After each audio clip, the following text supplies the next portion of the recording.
Diana dari kelas HKI 5A. Di sini saya akan menjelaskan tentang artikel yang telah saya tulis dalam rangka untuk memenuhi tugas ujian akhir semester mata kuliah Kaidah Fikih.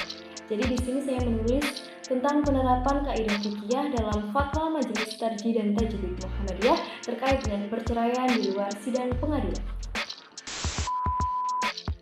Oke, jadi kan di Indonesia sendiri praktek perceraian itu sebenarnya sudah marak dilakukan kan oleh masyarakat. Nah, praktek perceraian itu sebenarnya ada dua kan. Ada yang dilakukan di luar sidang pengadilan maupun di dalam sidang pengadilan. Nah, adapun di sini yang saya bahas adalah mengenai praktik perceraian di luar sidang pengadilan. Jadi di Indonesia praktek perceraian di luar sidang pengadilan itu marak atau rata-rata dilakukan oleh masyarakat adat yang masih diakomodasi oleh hukum-hukum adat di dalamnya. Jadi meskipun aturan pemerintah saat ini telah menganjurkan bahwa perceraian itu harus dilakukan di dalam sidang pengadilan atau perceraian wajib dilakukan melalui sidang pengadilan.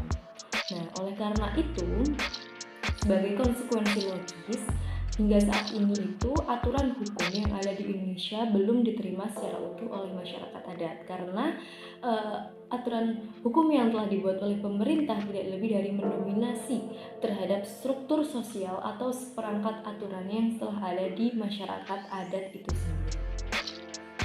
Nah, jadi ada beberapa faktor nih pemicu terjadinya perceraian dilakukan di luar sidang pengadilan. Jadi hal inilah yang menarik untuk kita bahas. Jadi setelah hasil pelacakan itu dapat ditemukan bahwasannya perceraian yang dilakukan di luar sidang pengadilan itu dilakukan karena kurangnya pemahaman mereka atau pengetahuan terkait informasi hukum di masyarakat adat terkhusus di dalamnya. Jadi mereka kurang paham nih akan adanya hukum. Jadi mereka melakukan praktik perceraian di luar sidang pengadilan ini. Kemudian perceraian yang dilakukan di luar sidang pengadilan pun itu lebih praktis, mudah, dan biayanya lebih ringan daripada dilakukan di luar pengadilan. Jadi itu beberapa faktor-faktor yang dapat memicu terjadinya perceraian di luar sidang pengadilan. Saat ini itu memang sangat diperlukan adanya yang namanya kepastian hukum. Apabila talak itu bisa dijatuhkan kapan dan di mana saja, maka akan ada ketimpangan di dalamnya. Keadaan seperti inilah nanti yang akan dipandang dari sudut pemeliharaan kepentingan keluarga, kepastian hukum, terus ketertiban masyarakat, tidak mewujudkan yang namanya maslahah. Malah itu bisa menyebabkan kerugian bagi kaum wanita atau istri. Oleh karena itu, demi terwujudnya kemaslahatan, maka perceraian harus diproses melalui pengadilan. Jadi di sini kan memang ada perubahan hukum nih, yaitu dari kebolehan suami menjatuhkan talak kapan dan dimanapun itu menjadi keharusan menjatuhkannya di depan pengadilan. Mengapa sih kok Muhammadiyah mengambil kaidah Layar Kiru Ta'ilul Ahkam Bita'ilul Asman ini sebagai dasar dalam dalam putusan fatwa Majelis Tarjih dan Tajdid tentang perceraian di luar sidang pengadilan?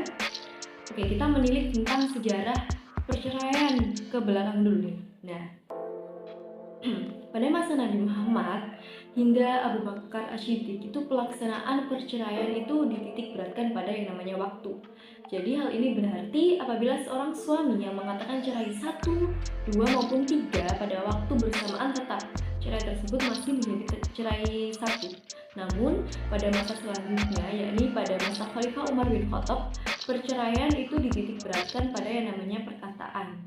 Jadi apabila seorang suami mengatakan cerai 1, maka tetap menjadi 1, 2 menjadi 2, 3 dan menjadi 3. Sekalipun itu dikatakan dalam waktu yang bersamaan. Kemudian pendapat ulama klasik itu tidak terlepas dengan kondisi real pada masanya yang memang belum ada yang namanya lembaga peradilan seperti pada saat yang sekarang. Jadi dulu kan tidak ada yang namanya peradilan agama, jadi penjatuhan talak itu bisa kapan saja dan di mana saja. Itu sesuai dengan kondisi real pada saat itu. Kemudian sejarah lahirnya peradilan agama di Indonesia itu sudah mulai ada sebelum masa penjajahan Belanda. Nah, peradilan pada masa itu masih dilakukan dengan cara yang sangat sederhana, di mana seorang kepala masjid biasa itu melakukan tindakan mengadili di serambi-serambi masjid. Jadi peradilan dilakukan secara formal seperti sekarang ini. Setiap orang itu datang dan minta diadili, sekaligus dilakukan pemeriksaan dengan bukti-bukti tertentu dan meyakinkan hakim, maka keputusan langsung diberikan tanpa harus ditulis secara formal seperti sekarang. Kalau sekarang kan harus ditulis formal berupa putusan di pengadilan agama kan. Nah, kalau dulu itu masih sangat sederhana. Oleh karena itu tidak terdapat pemisahan di antara kekuasaan pemerintah dan kekuasaan peradilan.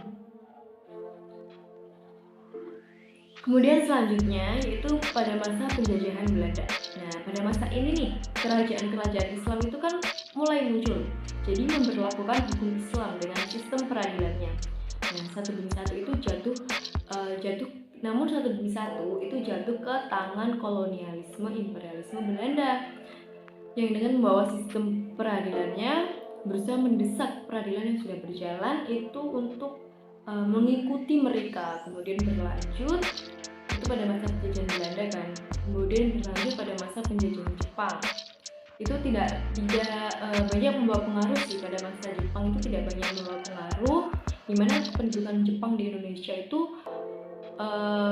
tidak terlalu berpengaruh nih terhadap lembaga-lembaga Islam termasuk peradilan agama. Dalam konteks ini hanya sedikit membawa kemajuan Islam di satu atau beberapa daerah saja. Kemudian dengan diundangkannya, kemudian setelah penjajahan Jepang kan Indonesia merdeka tuh. Setelah itu ada pengundangan Undang-Undang Nomor 1 Tahun 1974, PP Nomor 9 Tahun 1975, dan proyek-proyek kompilasi tentang peraturan peradilan agama serta kompilasi hukum Islam dan sebagainya. Setelah diundangkan hal-hal tersebut, undang-undang tersebut, PP, terus KHI dan lain-lain itu, eksistensi peradilan agama di Indonesia itu semakin membaik. Dan di Indonesia perceraian itu sendiri terdapat dalam pasal 39 Undang-Undang Nomor 1 Tahun 1974 tentang perkawinan dan pasal 65 Undang-Undang Nomor 9 Tahun 1989 tentang peradilan agama, yang berisi bahwa perceraian hanya dapat dilakukan di depan sidang pengadilan setelah pengadilan yang bersangkutan berusaha dan tidak berhasil dalam mendamaikan kedua belah pihak. Jadi perceraian setelah diundangkan, ada undang-undang, terus setelah hadirnya peradilan agama di Indonesia, maka wajib dilakukan perceraian itu melalui sidang peradilan.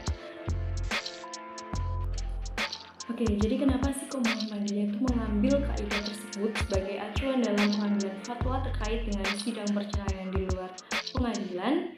Dikarenakan hal itu sangat diperlukan untuk kepastian hukum, menjamin kepastian hukum pada saat ini, yang tadi sudah saya jelaskan tentang sejarah perceraian, begitupun sejarah peradilan agama di Indonesia, yang dari zaman sebelum Belanda sampai merdeka itu kondisinya seperti apa. Maka sangat diperlukan adanya perubahan hukum di dalamnya terkait dengan perubahan zaman, karena permasalahan-permasalahan yang ada itu sudah semestinya dinamis dengan perubahan zaman yang ada. Oke, terima kasih teman-teman semuanya. Semoga bermanfaat apa yang telah saya sampaikan terkait dengan perceraian di luar sidang pengadilan tersebut. Semoga bermanfaat. Sekian, dadah. Wassalamualaikum warahmatullahi wabarakatuh. I'm an icon, man. I'm a girl about a 10. I should fuck her in a